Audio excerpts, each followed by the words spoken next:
Assalamualaikum warahmatullahi wabarakatuh. Perkenalkan, nama saya Faika Ferabistahamu dengan NIM F551211112. Pada video ini, saya akan menjelaskan mengenai pengamanan sistem operasi untuk memenuhi tugas pengganti UAS mata kuliah keamanan sistem komputer.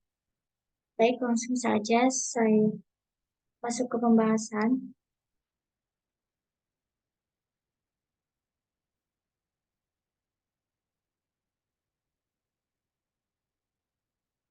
Pengamanan sistem operasi. Nah, seperti yang kita ketahui, sistem operasi itu adalah perangkat lunak yang akan mengatur sumber daya dari perangkat keras dan perangkat lunak.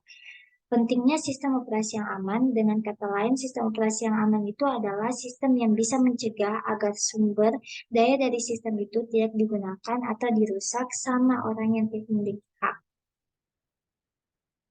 Selanjutnya, keamanan sistem terbagi menjadi tiga, yaitu keamanan eksternal, atau keamanan eksternal ini berkaitan dengan pengaman dari fasilitas komputer supaya fasilitas komputer itu aman dari penyusup atau hacker dan bencana seperti keamanan atau nah,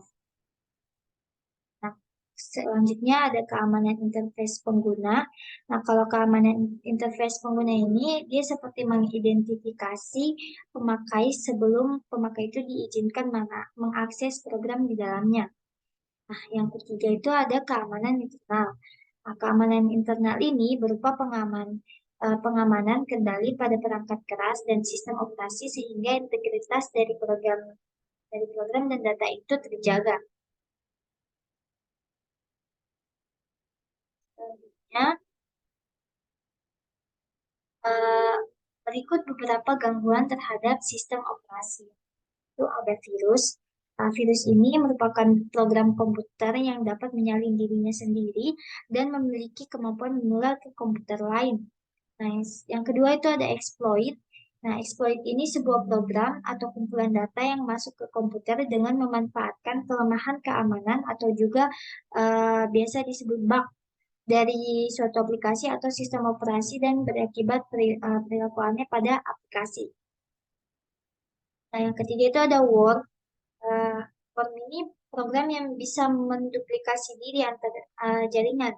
Beberapa dengan virus, worm ini tidak masuk ke dalam file lain.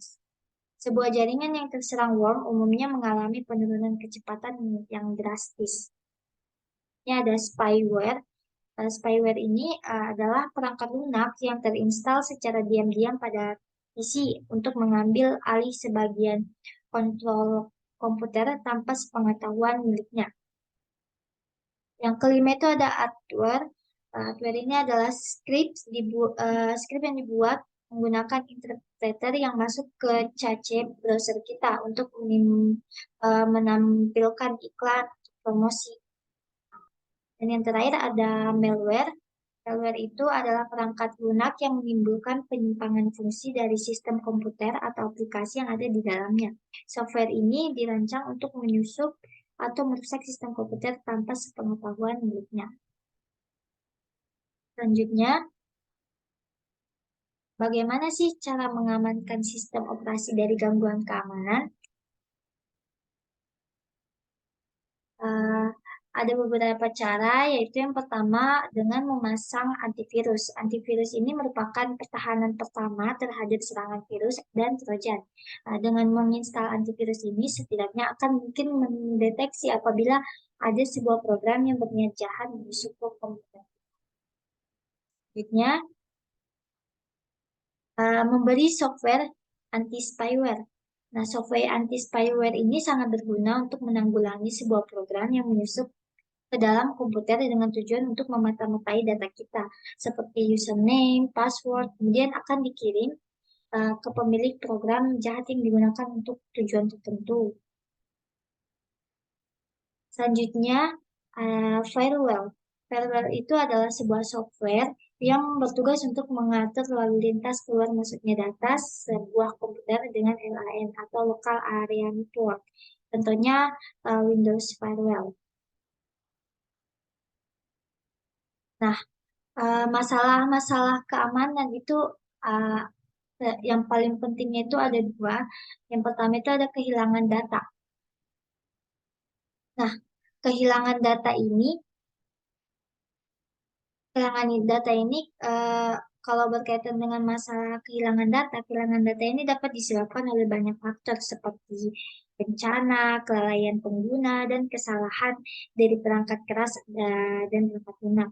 Sedangkan untuk mengatasi kehilangan data ini dapat dilakukan dengan cara membackup. Nah, kemudian yang kedua itu ada penyusup atau hacker.